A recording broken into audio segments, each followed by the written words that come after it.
শেষমেশ সাকিব মামার কোরবানি শেষে তাদের বাড়িতে খাইতে আইছি। আমরা সবাই একত্রিত বৈশা খাওয়া দাওয়া শুরু করতেছি। আর এইদিকে সাকিব মামা তো পুরাই আনন্দে ভরপুর।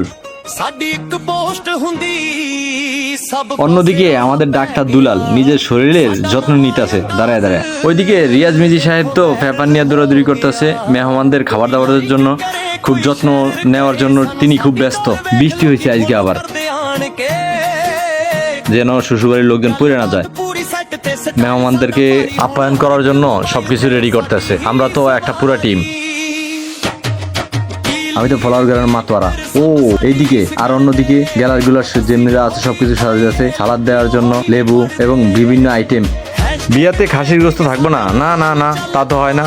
সেই স্বাদ বাড়ি আলাসে মনে যেন এই কামরুলের বিয়ে বাড়ির মেহমানদের আপ্যায়ন বেশি করতে চায়। এখনো সেই বাড়ির উঠানে ভিজা উঠানে কুড়া দিতেছে। বাবুর্চি সিরাজ ভাই তো পুরাই বেদিশা, মেহমানদেরকে খাবানোর জন্য সে দাঁত খুঁজেইতেছে। আর এই যে রাইবার সাহেব দাঁড়ায় দাঁড়ায় শশা খাইতেছে। রাইবারের কাজ তো হইলো শুধু খাওয়া আর খাওয়া। এদিকে ভাজি তৈরি চিংড়ি মাছ সহকারে। আমাদের টিমের আরেক ভাই তো পুরা ইমোশন নিয়ে বসে রয়েছে, খুব ভিআইপি ভাবে বসে রয়েছে।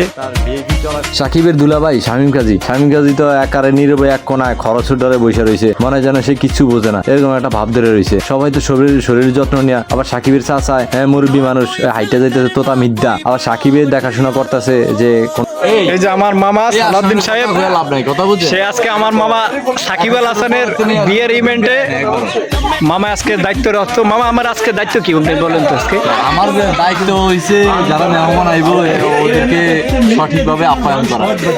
ঠিক আছে মামা, আপনার অনেক ধন্যবাদ। আপনি সঠিকভাবে এই যে তাদেরকে আপ্যায়ন করেন, ধন্যবাদ মামা।